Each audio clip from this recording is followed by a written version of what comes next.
Well, I guess we'll just begin underway. So, I guess for anyone watching the video wondering who I am Shaman Casey, the narrator for the majority of the books that are in audio for Tales of Revolution.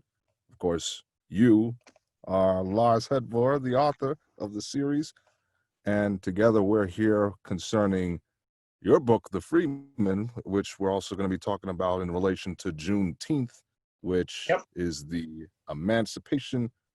the declaration of the Emancipation Proclamation as it was in Texas, marking the end of slavery in that context, at least. Yep. But we're not discussing that per se. We're also focusing on a different freed slave in your book, Calabar and the Freedman. So one of the things I wanted to ask you about for that was, what was the inspiration that got you into that? Well, I'm always keeping an eye out for stories about the American Revolution that I think are going to be of interest to my readers. And I came across a news article that a friend of mine had posted about former mayor of Greenville, North Carolina, who was doing some genealogical research, and he discovered that one of his ancestors, who was a freed slave, had fought for independence. And I thought that was a story that, geez, I've never heard a story like that before. I've never seen it treated in fiction at all. And so I started doing some more research, and the more I learned about it, the more I just felt like it was a story that had to be told. Yeah, I can agree. It was news to me when I heard about it. It's not really, when we think of the issue of slavery, we acknowledge that in general history books, we generally acknowledge that it existed at the time, but usually when it comes around the issue of slavery and freedom and stuff like that, I usually hear it discussed around the context of the Civil War, not really the American Revolution. Right. Well, and I think it's really important for us to acknowledge openly that the lofty aspirations of the Declaration of Independence for life, liberty, and the pursuit of happiness for all, the founders fell short of that themselves, and the people who fought for the revolution fell short of those goals constantly. We still fall short of those goals. And to me, that doesn't mean that the goals are invalid. It just means that we have an obligation to continue that work. Absolutely. I always did find it kind of ironic. Well, everyone's free, except these slaves. Right. Oh, right. Well, and there was a very keen awareness at the time that there was a disconnect there. There was obviously the Quakers had come around by that time to favoring emancipation, and they argued very firmly for it. And they had a certain amount of influence. They managed to convince the Republic of Vermont to end slavery in 1777, the first of the future states to do so. Although at the time they were not part of the United States, they were actually an independent republic. And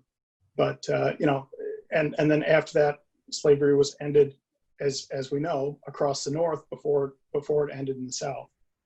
And it took a terrible civil war, a generation after the American Revolution, or a couple of generations after, to finally settle that question. Mm-hmm. I know some people argue that slavery technically never ended in the context, if you look at the 13th Amendment. Yeah, well, and yeah, the fact that we still have this idea of putting people in prison and then working them for little or no compensation, I definitely understand that argument. Let's see, another question that, because we had, for a little context, some people submit questions online for us to discuss. One of them was, what were some of the struggles that slaves and freedmen faced during this part of history and the lead up to, and I guess during, the American Revolution? Well, as was the case later on in American history, slaves had pretty much no rights. They were, not to be blunt about it, but they were property. If a white man killed a slave, there was no justice for the slave at all. The only person who was considered to have been wronged was the owner. and so the white man might be called upon to compensate the owner for the value of the killed slave.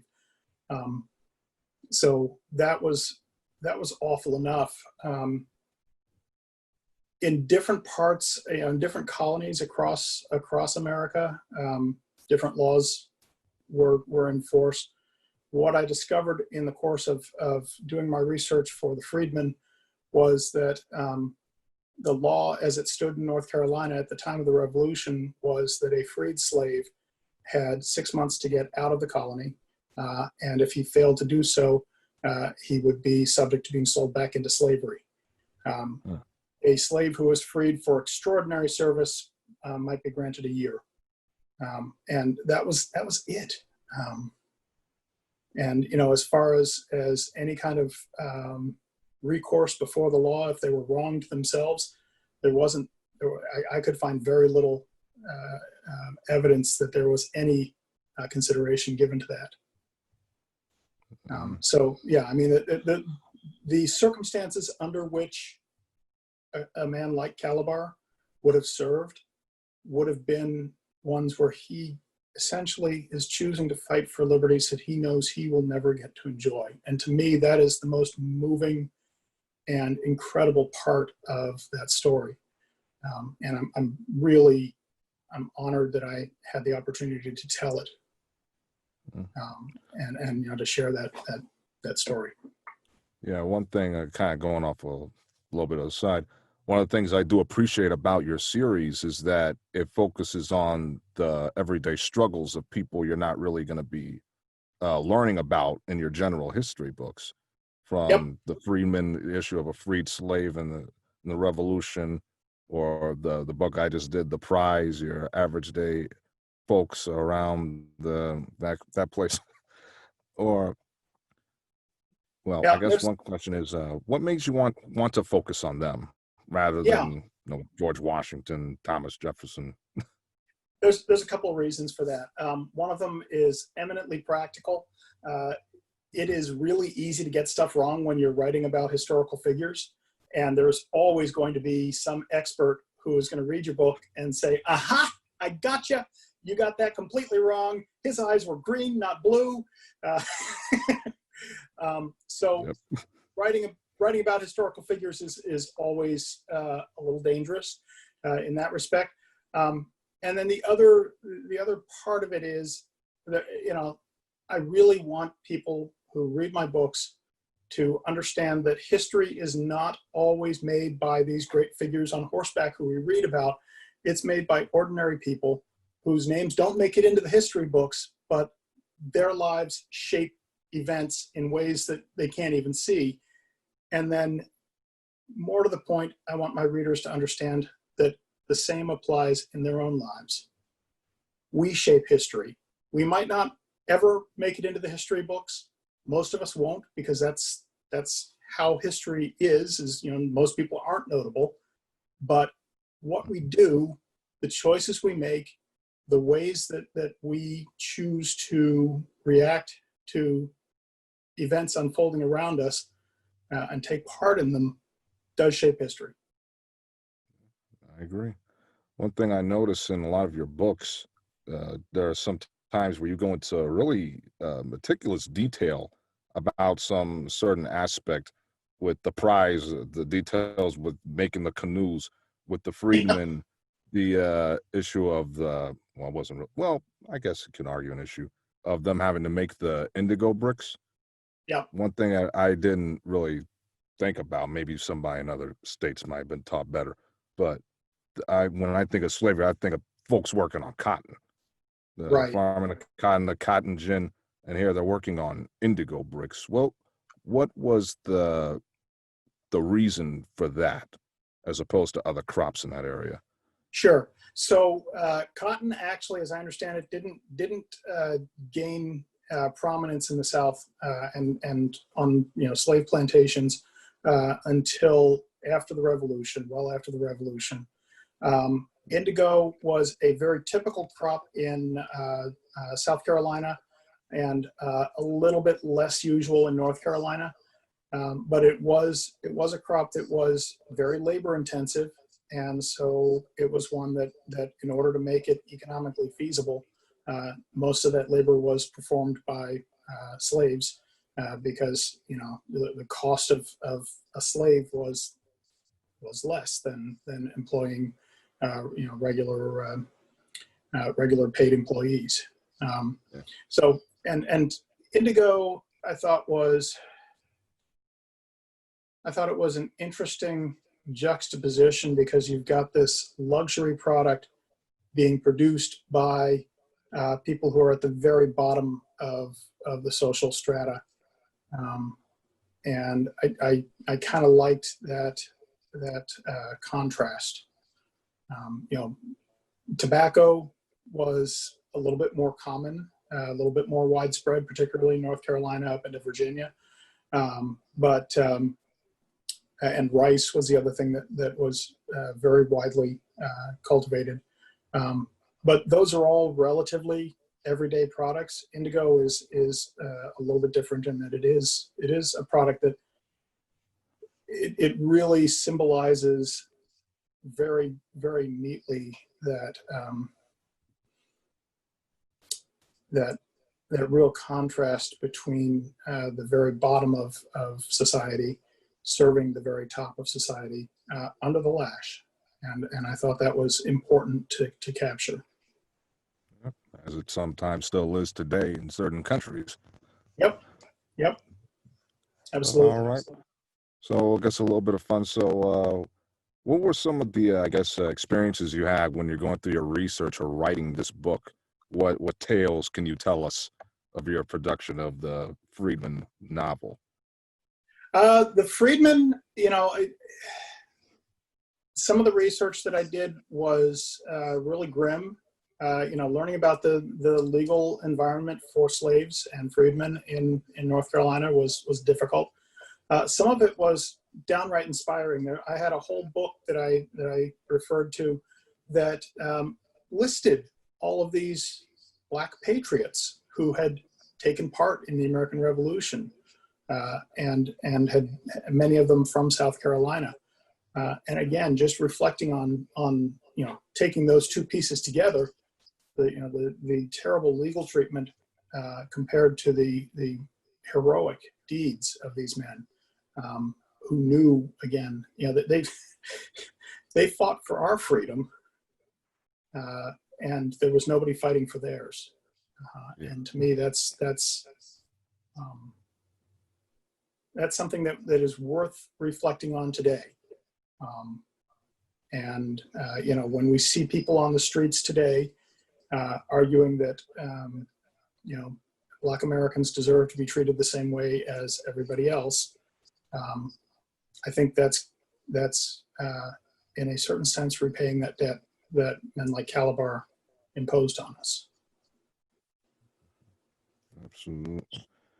Well, there was another question from fans, which I guess kind of goes into what you were saying. With everything going on right now, we have the Black Lives Matter protests. It's going on not just here in America, but it's going on around the world too. All over the world. Things have certainly changed. So do you think the Freedmen as a whole, I guess, is a relevant story to what's going on today? And if so, how? I absolutely do. I mean, there's a moment in the Freedmen where one of the characters is being beaten by a white mob, and one of the men attacking this victim makes a comment, "Oh, I think he's reaching for something," and that was drawn directly from some of these awful incidents we've seen where somebody says, "Oh, I think he's going to hurt me," and so they intensify their attack, or they kill their victim. And I think that sort of mob mentality is sadly inherent in human nature. So anytime we identify somebody as the other, we can begin to dehumanize them. And once we've dehumanized them, it's really easy to justify taking actions against them that we would never take against a fellow human. Absolutely. And I guess kind of, well, we won't spoil anything particularly in the story, but one of the things I thought was kind of interesting compared to some of your other books was the ending of the Freedman. Compared to Yeah, some of your other books, the endings in some of the other books, it feels like a happy ending, or, well, their side lost, but they're still doing all right. And I didn't really get that feeling with the Freedman. I didn't want to call it a bittersweet ending, but it's a very different ending from some of the other books. And so yeah. why did you decide to end it the way you did without spoiling the ending? I felt like, again, no matter what sort of victory my characters enjoyed, um, the culture into which they emerged was not one that granted them a true victory. You know, the sort of victory that the idea that we were fighting for liberty, and these characters were never going to get to experience that. And then again, with the acknowledgement that this is a little bit of a spoiler, I felt like Calabar, his personality was one where the things that he had to do in order to survive and in order to be of service to the revolution were deeply against his nature. And so I think letting him in the end withdraw from that and focus on the things that were important to him, I think that was suitable. And you know, as you said, he did not go home to a great victory celebration or anything like that. He just went home, and you know, that was the very most he could hope for. Yeah, I gotta say, I really like the ending of that book compared to a little bit more than some of the other books, because it just feels like the story is going to continue. Maybe you're not going to continue the story, but it doesn't feel like his story is like his problems are not really gone No, of throughout course not. the entirety of the story. Yep, yep. And the many of the problems that he struggled against, he's going to continue to struggle against after we close the book. Mhm. Absolutely. Well, were there any questions from your fans that anyone had directed for me on the other production? I didn't get any, but I had a couple of questions for you. Ask I away. know I know one of the things that I like to do in my books that can be a little challenging is I throw in little smatterings of other languages because my characters would speak other languages. And I wanted to hear what your process was for getting those right, because you do a fantastic job. I mean, Mhm. when I get those passages, I'm always like, okay, what's it going to be? Oh my God. I'll tell you, when I first see him, I say, why, oh, why did he put this in there? But I always, it takes a while sometimes. Sometimes, like Calabar, at least with his accent, it felt kind of easy. I wanted to Yeah. do, I wanted to definitely stand out from everyone else. I kind of gave it a little bit of a Jamaican Caribbean-ish accent. I like this idea of him being shipped around from place to place, as was common with some slaves. Mm-hmm. But when it comes to sometimes certain languages or words that come up, because you throw in them SAT type words, I always have to look up how those go. Uh, I got to research and look up videos and see how does this native speaker just say this word so casually, and Yeah. then I'll play it back, record it, see how I sound, wonder if I'm saying it right, re-record it again, and just hope for the best when it comes time for the proofer. Yeah.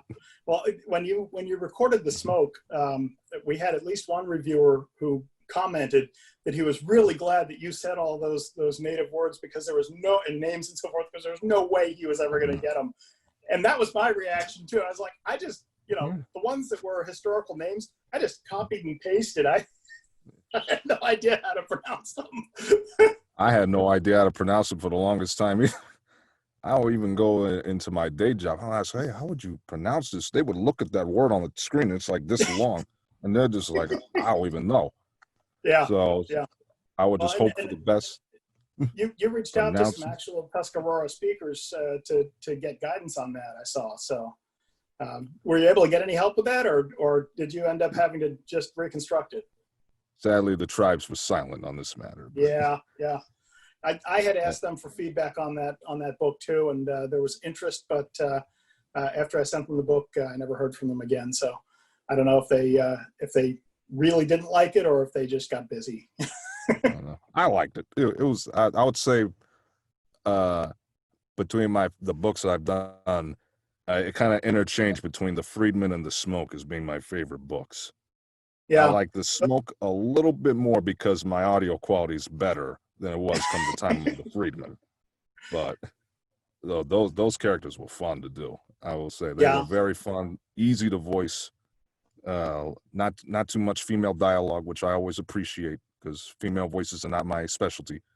But well, and that's the only reason I went with somebody else for the break, because that one's told from the point of view of a young woman from Canada. So I found a young woman from Canada to to record that one. Yeah, I know. I don't want to make people suffer through the audiobooks. The other one that when people ask me what my favorite books of the series are, the Freedman, the Smoke, and the Wind are the three that I go to. And the Wind I really like because it's a huge story in the American Revolution that is just never told. It's not included in our history books. It's how the Spanish saved the American Revolution, and the idea that we don't teach that right alongside Rochambeau and Lafayette. Galvez should be remembered right in that same company. His contributions were just as great, and I think I'm trying to right an historical wrong by telling that story, and I loved your production of that. It was really tremendous. Yeah, I know if anyone listens to the books, you can almost hear my audio journey as each book advances. From the Declaration, when I first recorded that one, my setup was very different. It wasn't this nice, luxurious space I've crafted for myself. It was a very cramped recording space. I was using a very different microphone at the time. And my audio production skills, I will admit, were not as good as they are now. And then what was the second one we did? I think, was it the Light? The Light. Well, yeah, that one. I got better with that one, doing the Quakers. Surprisingly, the Quaker dialogue was not very difficult for me. Yeah. I know a lot of people find the thou, dost, all that stuff. If you've read King James, I'm used to seeing that stuff. Right, right. Between King James and Shakespeare, you get used to it. Oh, yeah.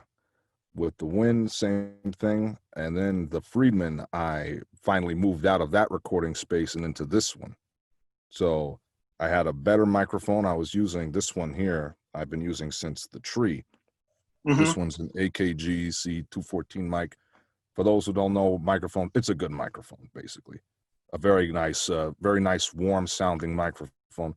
With the Freedman, I was using a Rode NT1A, which is not as good as this one, but it still gives out a pretty good professional sound when you know what you're doing. Yeah. But I would say for some of my... I will say that even going all the way back to the Declaration, I always felt like the audio quality that you delivered was absolutely top notch. I'm sure that as an audiophile and somebody who's really studied it, you listen to it and you go, oh, I could have done this better, I could have done that better. I've listened to a lot of audiobooks. My wife listens to them constantly, and I can tell you that the productions that you give me are among some of the best that I've ever heard. So right from the very beginning. So I'm very glad to have been on this journey with you. I like it too, man. It's a journey. It is certainly a journey recording these books. Yeah, Everyone is almost a story in of itself in how I record these books. Normally, being here in San Antonio, Texas, my main nemesis is always the heat. sure. Even at night, the heat is always an issue. I remember when I was recording the Freedman, when I was in this new space for the first time. This is a closet that I've sound treated, but they're basically in a closed off closet. It gets hot very quickly, Oh yeah, and to be able to record, I would have to have the air conditioner off because these microphones they can capture sound that you may not be thinking of, but the microphone will pick it up. In yep. fact, when I was recording the Freeman, even with the sound treatment I had to move my freezer out of my kitchen into my garage because through the closet, the sound space, everything, it was picking up the sound of the hum of the freezer. Oh So I was God. like, well, I gotta move out to the garage. I have to turn off the air conditioner, and it's a race against time to see how much I can record before I have to get Right out of the room. before the sweat starts. Oh, it's Yeah, every book is a struggle, but I yeah. got better with time. I think I think right before the mine, or maybe it was right after the tree, I got smart. I got a window AC put in my room right outside, so I can cool off this room as a whole, blast it down to 60 degrees, and I'm good to go. Yep. Mm, mm. Yep. Yeah, I do a little bit of recording at my day job, and we have a full studio set up there, and it's the same thing where you have to make sure that the AC is turned off, and we have to close all the vents and everything so there's no wind rustling around. And in the summer, yes, it can definitely be a race against time to see how much you can get done before it just gets too hot for you to stand it. I'm sure it's not quite as challenging as working out of a closet. This is on the other hand, we have the huge commercial air conditioners on the roof that are Yeah. just loud as can be. And I don't know how much sound treatment they put around that booth, but it has got to have been something tremendous. Oh, they work magic with that stuff. One thing Yeah. I did, because actually my sound treatment that you see here is a little different from how it was when I did the Freedman. With that one, I just threw up wall blankets, panels, and all that other stuff. Still gave it a good enough sound, but Yep. come I think the tree, or yeah, I think it was probably the tree. I redid basically the whole closet space. I took off all the shelves. We took out the insulation. Oh This wow. house is old, so it has like it had fiberglass type insulation. Most people probably still have that in their walls. Took that out and used rock wool insulation, which is Okay. very, very good for keeping a consistent temperature, as well as very good for sound dampening. It's a material that you'll often see used for isolation in perhaps panels or just in walls. It really helps deaden the echo and keep out outside noise from getting in. So I threw that on the walls, did a double layer of drywall. I had what's it called? Mass loaded vinyl. This stuff is heavy, like a cubic foot. The one that I used was the 1 pound one. A cubic foot of this stuff weighs a pound. Wow. And yeah, so the mass of it is designed to just block, like just a hard block on sound. Right. Just wrap it around, even the ceiling. I got that there on the door on the side, to help keep out as much noise as possible. Because anybody who's tried to record something in a home will know dogs outside will bark, planes will fly overhead, everything possible. You have no Yep. idea how much noise is made until it becomes an issue, and then Yep. every sound will drive you crazy.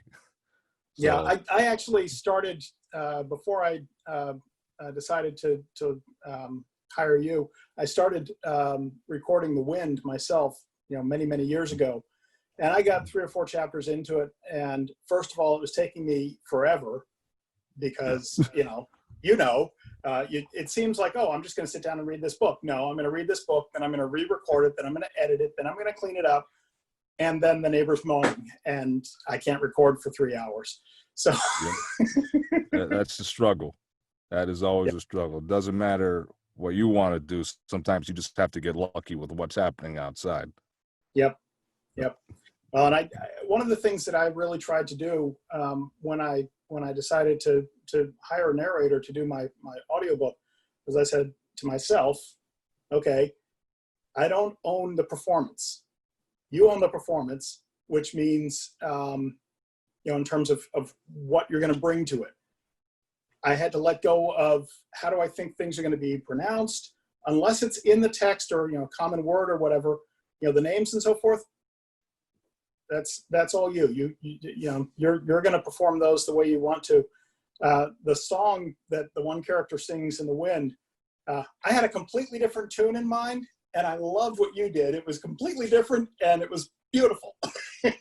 Blew me away when I got to that. If only all rights holders thought as you do, Lars. If Yeah, only.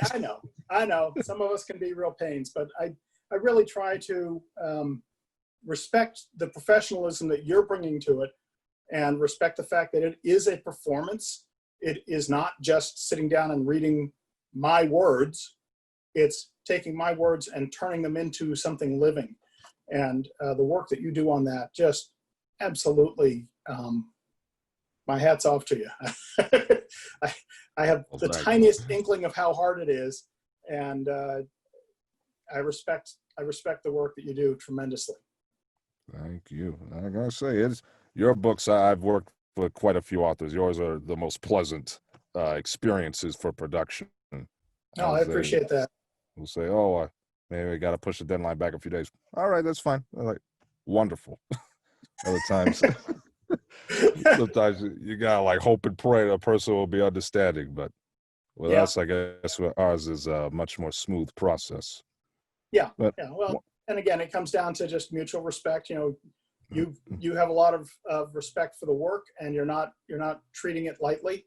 And I have tremendous respect for the work you're doing, and I'm not treating that lightly. So, that's how people work together. Yes, and so I guess for some lighter question, I guess discussion, is there for all your books, would there be any characters you would like to revisit? I know you did like a short collection, some of the previous books. Would we ever see characters like Hedbor again sometime? Boy, at one time I thought that I might, after I was done writing The Revolution, which I'm nowhere near, you'll be glad to know. Worked for me. Yeah. I thought I might step forward in time into the War of 1812 period, the early Republic, because it's another period that hasn't gotten a lot of attention in fiction. I'm not sure that's going to be compelling enough for readers, because while as an historian I find it fascinating, I recognize that the things that fascinate me do not fascinate everybody, which is why I include pages of details about making canoes, because I can get away with it in my books and nobody wants to hear about it in real life. And maybe so you learned something reading these books. I'm sorry? So you will learn something new reading these books. Every single one, I guarantee you, from making a canoe in the Prize, making indigo in the Freedman, what was it, making bread in the Light? Yeah. Or even the one I did earlier, the Mine, making nails. There's always a how it's made portion of the story. It's always fun to read. I do get a little bit obsessed with that. There's also how to shear a sheep in the Declaration, and how to grow tobacco, and helpful hints on how to catch geese in the Prize without the use of a gun. Oh yeah, that also happened. It's funny. I get, when I'm doing my research, I come across something and it just grabs me, and the reason that I indulge myself with it, and I realize that I'm indulging myself, The reason I do that is because these are things that are everyday for my characters, but they are strange and different for my readers. So I think they're worth spending a little bit of time on and examining a little bit more closely, because it does give you a sense that you can't just run down to Walmart and grab a package of meat. You gotta go hunt for your own. You can't just reach into the cooler and grab a thing of butter. You got to churn it, and that you got lucky. That one's in the break that I had Tamara record for me. Mm-hmm. Yeah, I've made it before once when I was very young, but I remember it was work. Yeah. Now imagine doing it by hand with no blender, no KitchenAid, no nothing, just churning it by hand, and it is hard work.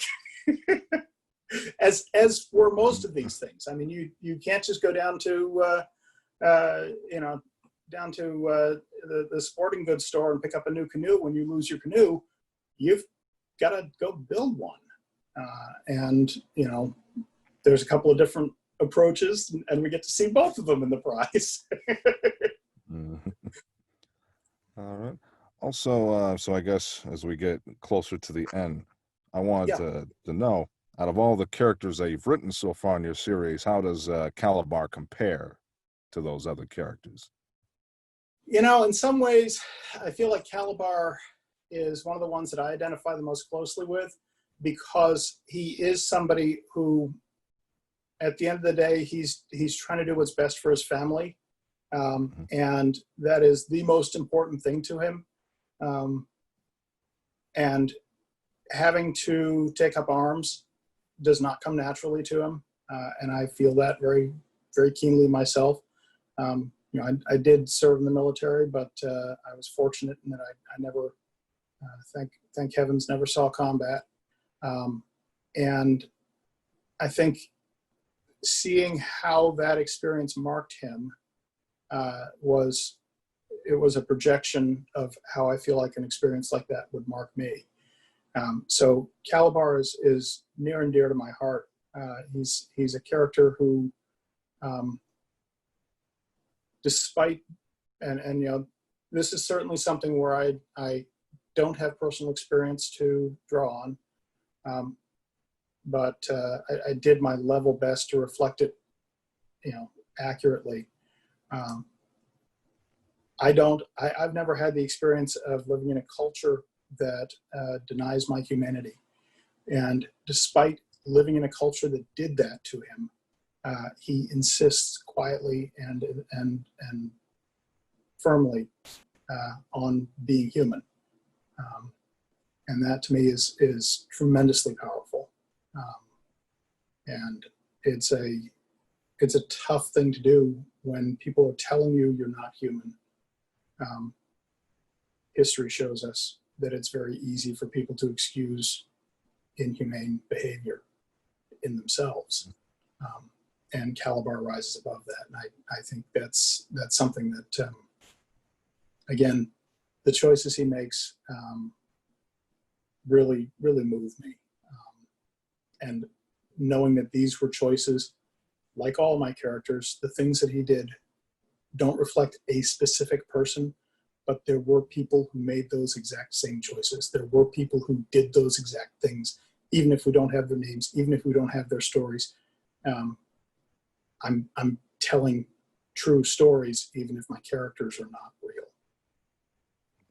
Yeah, I'll say I like Calabar's character. I think probably maybe Tanaru and Kinowo are probably the only other characters that really stick with me the whole way through. That Kinowo, I do appreciate. I really love Kinowo, and I have to say Captain Mallet is probably the one who, to my mind, is kind of the most forceful of my characters. When I first started writing that book, he was meant to be just a side character, just, comes in and he's gone. And he shouldered his way onto the stage and said, "Nope, you're going to tell some of my story." So wait till you have to hear him, Lars. Yeah, and he's got some good stories to tell. So. Yeah, but I will say one thing I do appreciate when the writing of the Freedman was, and especially when I have to voice the character, was that that there is, even though everyone's speaking English, there is still sort of a language gap between Yeah. Calabar. He's not really an educated individual, and especially when he's having to go into town, or the one character whose name I cannot remember at the moment has to explain the concept of the money to him. Right. Cooper, I think Right. it was. Yeah, Cooper. Yeah. Cooper. I think there's another Cooper in one of your other books. Yeah, I think there is. It's an old family name for me, so it's, when I'm reaching for a name, I tend to reach for familiar. Yeah,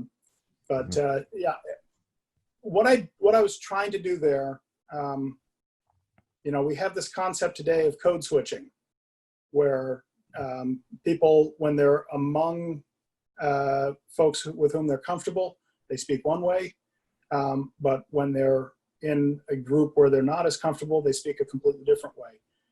And I don't think that's really what Calabar is doing. I think what I was trying to do there was to show that his English is broken, as is anybody's language. When they attain language after the age of about 8 or 9, most people speak with a heavy accent.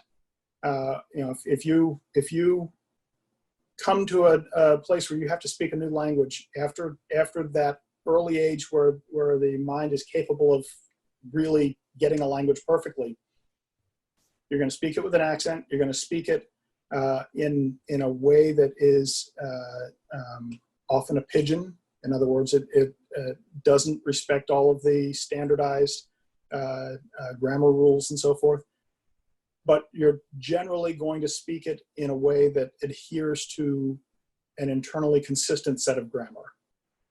And so I really tried very hard to reflect that when Calabar was speaking to people who were not part of his group. When he had scenes that were within his own group, with his family, with his friends and so forth, I usually just rendered those in standard English.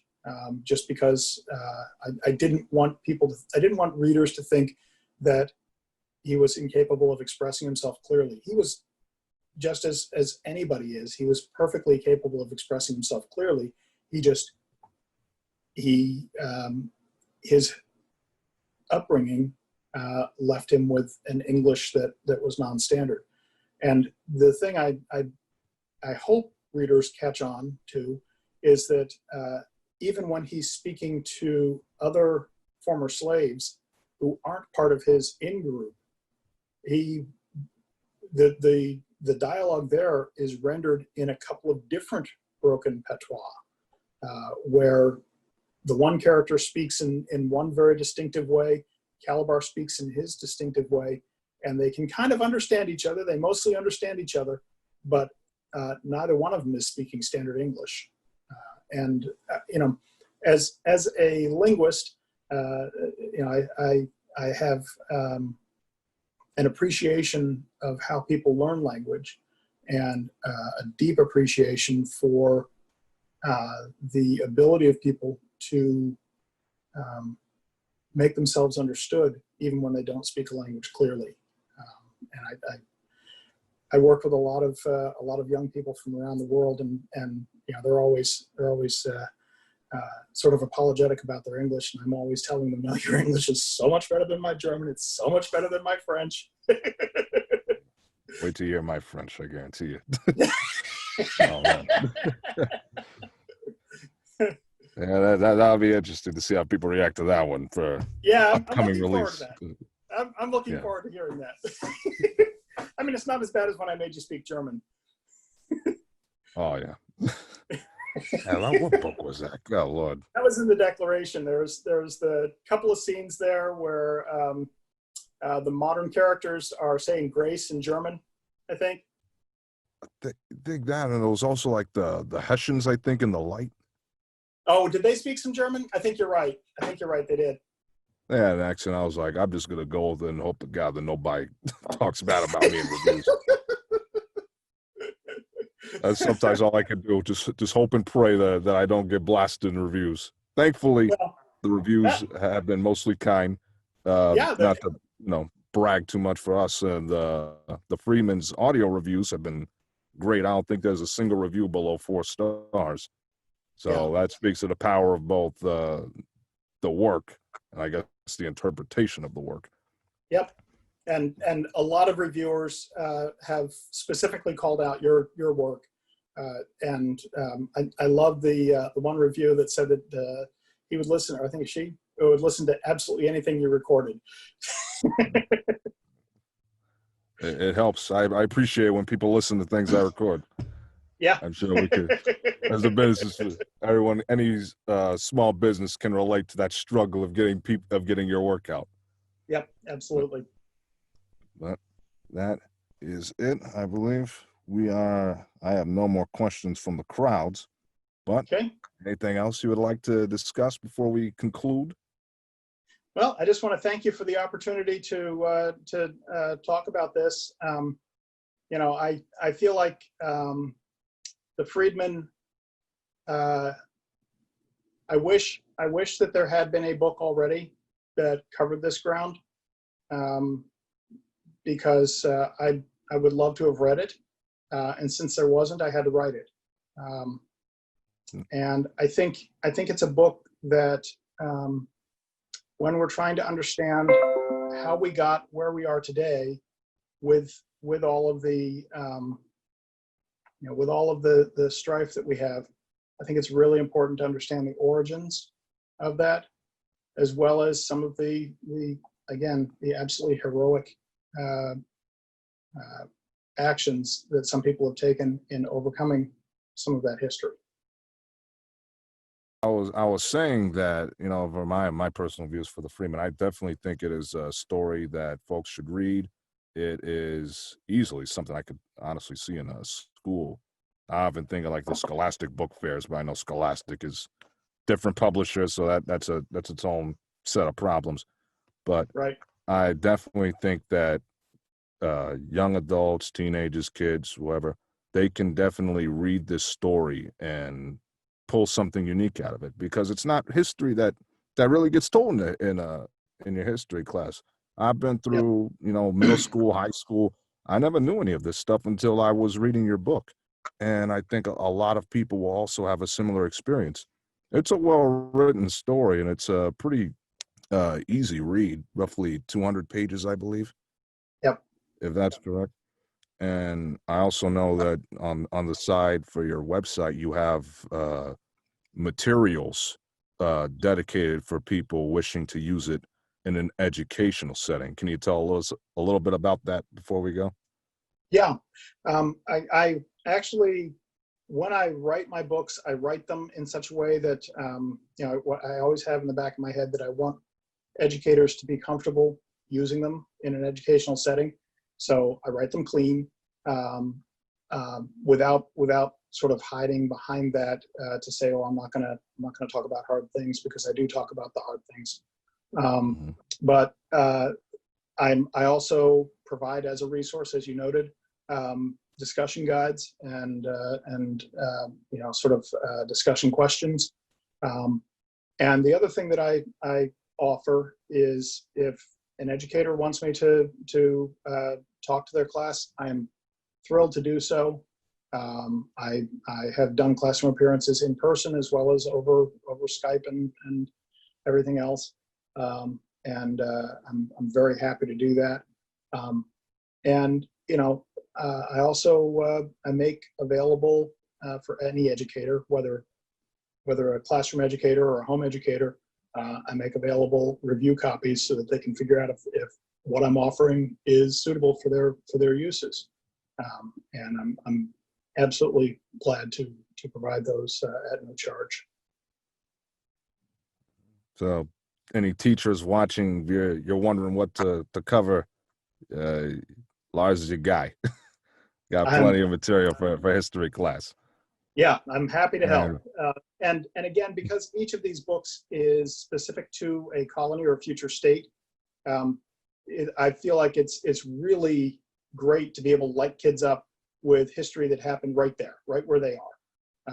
Whether they're in the old colony of West Florida, which stretches from the Mississippi all the way over to Pensacola, or whether they're up in Vermont or whether they're in North Carolina.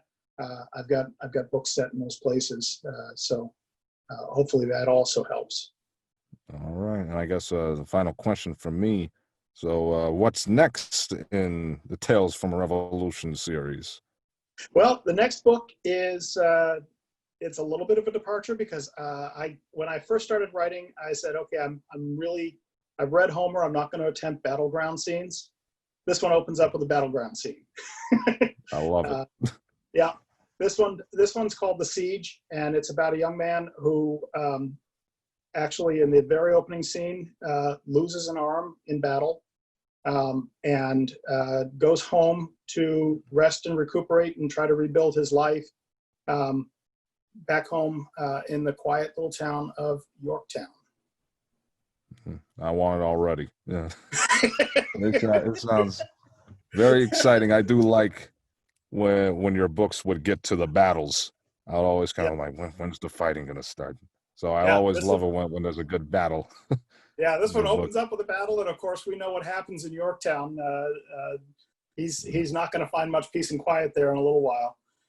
So I'm hoping to have that one out in October to coincide with the end of the Siege of Yorktown, which was October 19th. And of course, we'll have to see what everybody's production schedules look like to see if we can make that happen. Only time will tell, but yep, I guarantee there will be an IO production sooner or later. You betcha. Before we forget, concerning the Freedman again, where can a person find it? It is available. Yeah, so it's available in ebook and paperback. Basically, any place that ebooks and paperbacks are sold. And the audiobook is available on Audible or on iTunes, and it's also available on Amazon with WhisperSync, which means basically you can switch back and forth between reading the ebook and listening to the audiobook, and it'll seamlessly keep you synced up. And of course, if you buy it in ebook, you get to get the audiobook less expensively because it is set up for WhisperSync. It's basically half price. Or you can just go ahead and get it with one of your Audible credits. Absolutely, yeah. Get it, and get it at a good deal. So, for the folks watching things on my end, where can they find you, Lars? Well, the best place to find me is probably my website, which is simply larsdhhedbor.com. And then, of course, you can also find me on Facebook, Lars D.H. Hedbor, there. And I'm also on Twitter. I do a daily tweet about what happened on this date in U.S. Revolution history, American Revolution history.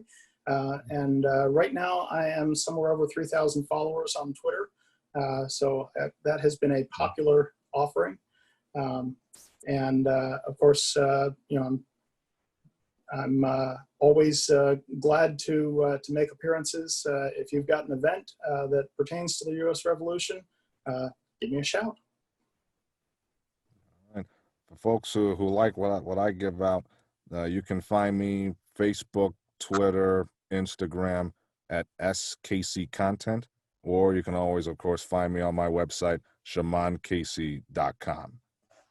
And I believe that's, where you can find all of us. Definitely check out the Freedman, especially think about it. It's a great story. And in relation to Juneteenth, you could see, I guess, the culmination of how things ended regarding slavery in that form in the United States.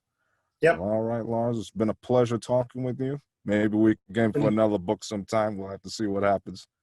Yeah, you bet. All right. Yes, sir. Thanks a lot, Shaman. Take care. Take care.